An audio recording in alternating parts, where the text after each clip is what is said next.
अस्सलाम वालेकुम। जैसे कि आपने पीछे की जो लेक्चर है हमने लिए थे उसमें हमने देखा था कि हमने बॉयल्स लॉ पढ़ लिया था और चार्ल्स लॉ पढ़ लिया था। तो आज की जो हमारी क्लास है उसमें हम जनरल गैस इक्वेशन करेंगे। ठीक है, देखते हैं जनरल गैस इक्वेशन को सेकेंड ईयर फिजिक्स के अंदर किस तरह ड्राइव किया जाता है। तो हेडिंग दे देते हैं यहाँ पे, इसको आइडियल गैस इक्वेशन भी बोलते हैं, आइडियल गैस इक्वेशन, ठीक, या फिर और general gas equation.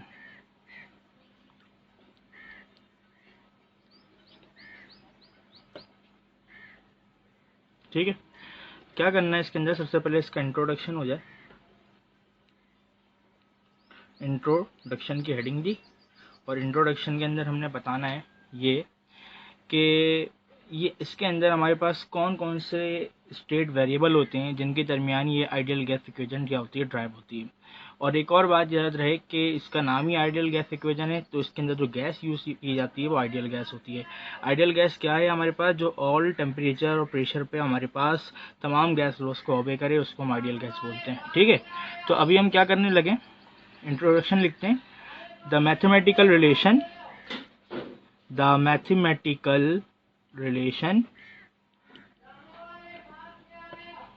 between state variables, state variables कौन से हैं हमारे पास, प्रेशर, वॉल्यूम, टेम्परेचर,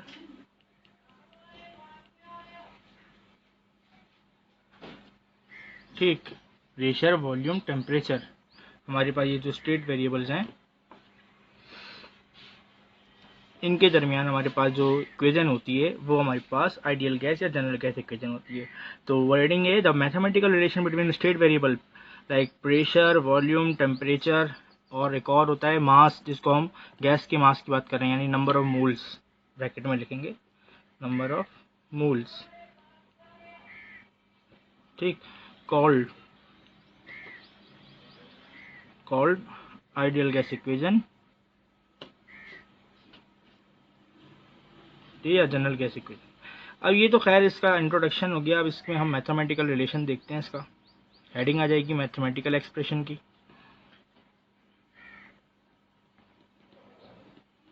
बेटा मैथमेटिकल एक्सप्रेशन के अंदर आपने हेडिंग देने के बाद सबसे पहले यहाँ पे एक थर्मोडायनेमिक मतलब एक सिस्टम बना लेना है, ठीक है ना, जिससे आप समझोगे कि आपके पास आइडियल गैस इक्वेशन कैसे ड्राइव हो रही है। तो यहाँ पे सिलेंड्रिकल पिस्टन्स बनेंगे, ठीक है, सिलेंड्रिकल कंटेनर बनेंगे, वो हमारे पास जो हैं कितने होंगे, कम से कम 3 होंगे मूवेबल पिस्टन वाले। ठीक है, तो देखिए पहले मैं फिगर बना लेता हूँ, बीच में वर्डिंग ऊपर से स्टार्ट कर दूंगा। फिगर मेरे पास आई पहली, ये मैं एक सिलेंड्रिकल कंटेनर बना रहा हूँ जिसके अंदर फर्ज कर लिया कि बहुत सारे गैस के मॉलिक्यूल्स हैं, सही।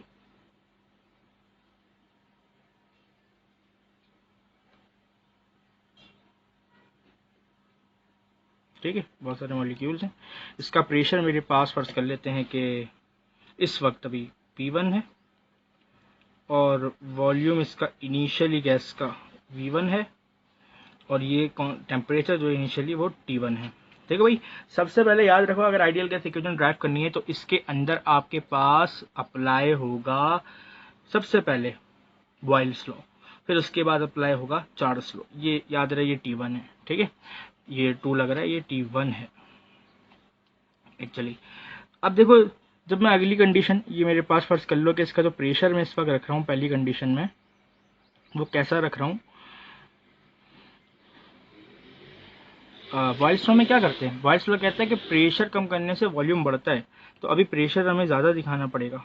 ये 3 वेट रखे हुए हैं मैंने इस पर, ठीक है ना, तो अभी 3 वेट हैं। अगली फिगर के अंदर जब आप देखोगे तो प्रेशर कम करूंगा 2 वेट रखे हुए होंगे, और आप देखना प्रेशर कम करने से वॉल्यूम बढ़ेगा। तो नेक्स्ट फिगर देखते हैं। इसमें कंटेनर के अंदर फिर से वही हमारे पास गैस है, लेकिन इसमें हमें दिखाना ये है कि हम प्रेशर कम कर रहे हैं और वॉल्यूम क्या हो जाएगा हमारा, इंक्रीज हो जाएगा, सही है। तो देखें, अब मैंने प्रेशर कम किया, अब यहाँ पे 2 वेट रखे हुए हैं, और इससे हुआ ये कि इसका वॉल्यूम बढ़ गया प्रेशर कम करने से, यही होता है बॉयल्स लॉ में। और वॉल्यूम V1 से क्या हो गया, उसका नाम हमने रख दिया, जो भी वॉल्यूम बढ़ा Vx। ठीक, ये बड़ा है लेकिन उसका नाम हमने ऐसी Vx रख दिया ड्राइव करने के लिए अपनी जनरल गैस इक्वेशन को। अभी भी इसके अंदर वही गैस के बहुत सारे क्या हैं, मॉलिक्यूल्स हैं जो एक्सपेंड हो गए हैं, जिसकी वजह से कंटेनर ने, पिस्टन ने अपने आप को इंक्रीज किया और उसका वॉल्यूम बढ़ा दिया गैस का। खैर, ये सब हमारे पास बॉयल्स लॉ के अंदर होता किस पर है, कांस्टेंट टेम्परेचर पे। तो मानना ये है कि टेम्परेचर इस वक्त इसका कांस्टेंट ही रहेगा T1। ठीक है, तो टेम्परेचर इसका T1 रहा, ये इसकी इनिशियल कंडीशन, ये फाइनल। फिर इसकी अगली कंडीशन में मैं कौन सा लॉ लगाऊंगा, यहाँ पर बॉयल्स लॉ लगाऊंगा, तो चार्ल्स लॉ लगाऊंगा। ठीक है, अभी तो मैंने बॉयल्स लगा दिया है। उस बॉयल्स लॉ की जो भी वर्डिंग है मैं आपके सामने में लिखने लगा हूँ। हम बोलेंगे वी कंसिडर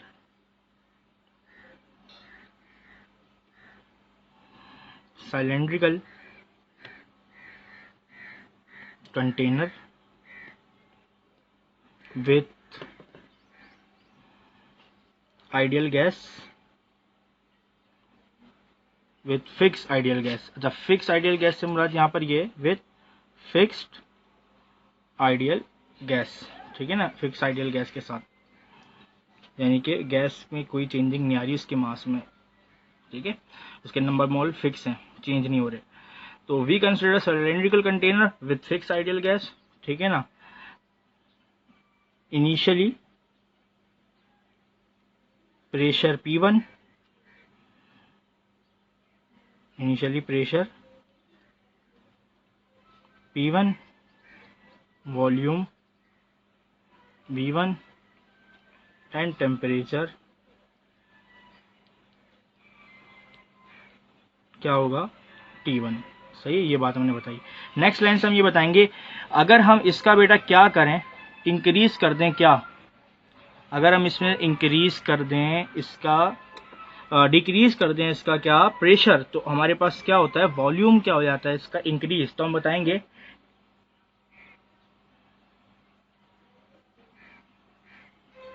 इफ वी क्या, इफ वी decreases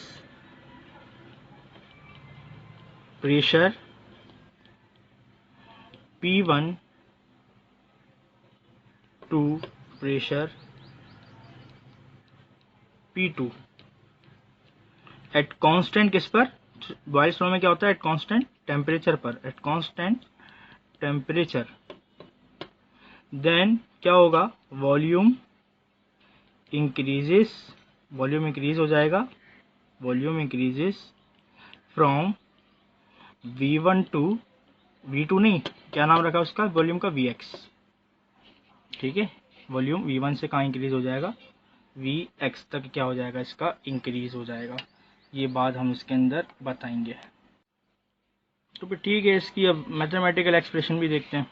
ठीक है, इसको मैथमेटिकली कैसे ड्राइव करना है। अब मैथमेटिकली क्या होगा मेरे पास, इसके अंदर ये जो बातें मैंने वर्डिंग में मैथमेटिकली लिखी, ये मेरे पास कुछ इस तरह बता रही हैं कि भाई दो स्टेट के अंदर जब हम प्रेशर कम करेंगे एक स्टेट का, इनिशियल स्टेट का P1, तो उसका प्रेशर P1 से क्या हो जाएगा, P2 हो जाएगा, मतलब प्रेशर कम हो जाएगा। देखें यहाँ वेट कम हो गया, तो प्रेशर कम करने से वॉल्यूम इंक्रीज होगा, और ये सब कांस्टेंट टेम्परेचर पे हो रहा है। यही बात हम इसके अंदर बता रहे हैं कि नहीं, ये बता रहे हैं ना। ठीक, तो हम क्या करेंगे अब, इसमें इसकी मैथमेटिकल एक्सप्रेशन देखते हैं।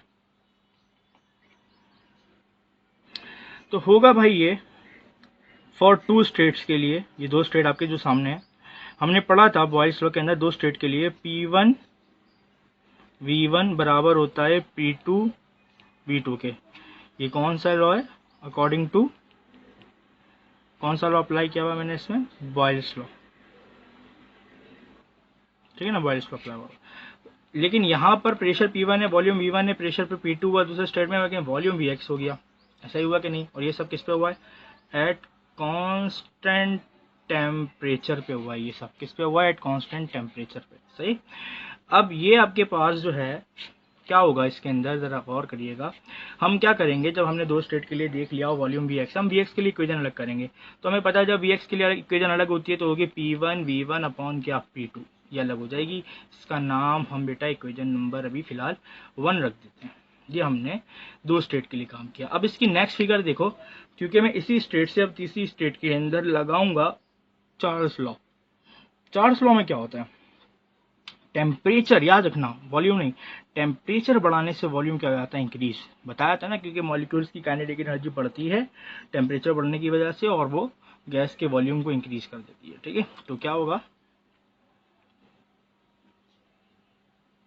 ये एक और कंटेनर ले लेते हैं,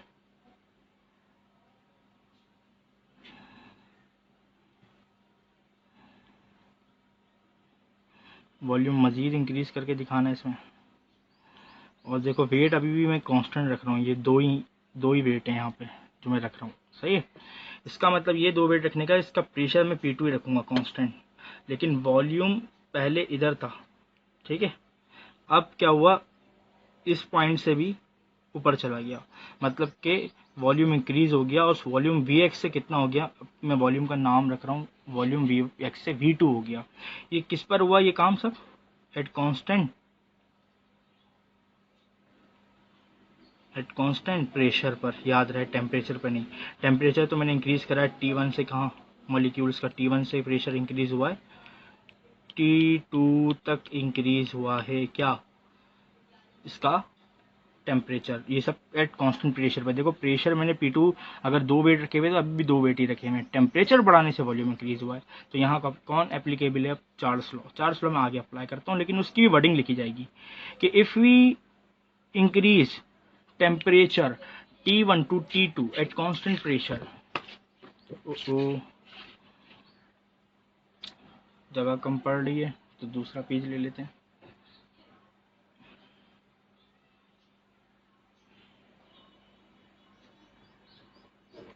ठीक है, तो क्या कर रहा था मैं कि चार्ल्स लॉ की अभी मुझे अप्लाई करना था ना, वर्डिंग लिखनी थी, तो वर्डिंग बेटा आएगी, मैं टेम्परेचर बढ़ा रहा हूँ, if we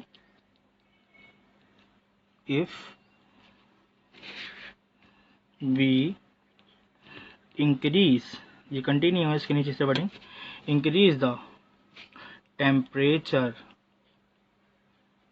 of gas T1 to T2 at constant, याद रहे कांस्टेंट किस पर हो रहा है ये सब, कांस्टेंट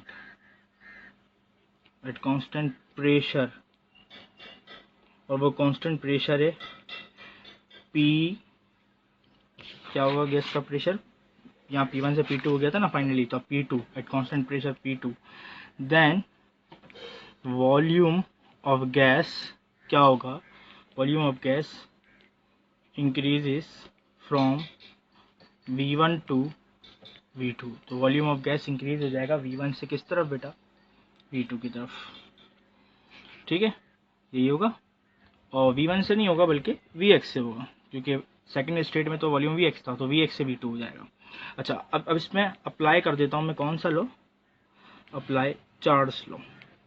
जब मैं इसमें चार्ल्स लॉ अप्लाई करूंगा, तो चार्ल्स लॉ तो फॉर 2 स्टेट के लिए कहता था, 2 स्टेट के लिए चार्ल्स लॉ क्या है, V1 upon T1 is equals to V2 upon T2, लेकिन यहाँ हो जाएगा V1 अपॉन T1, और अच्छा V1 कौन है इस स्टेट में, Vx, तो हो जाएगा Vx upon T1 is equals to V2 upon T2, और ये किस पर हो रहा है, एट कांस्टेंट सब कुछ प्रेशर पर, याद रहे।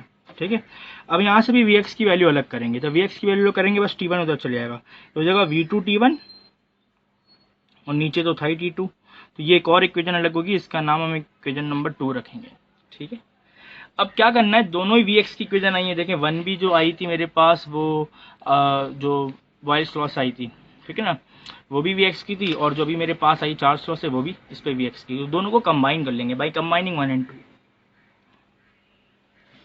By combining 1 and 2।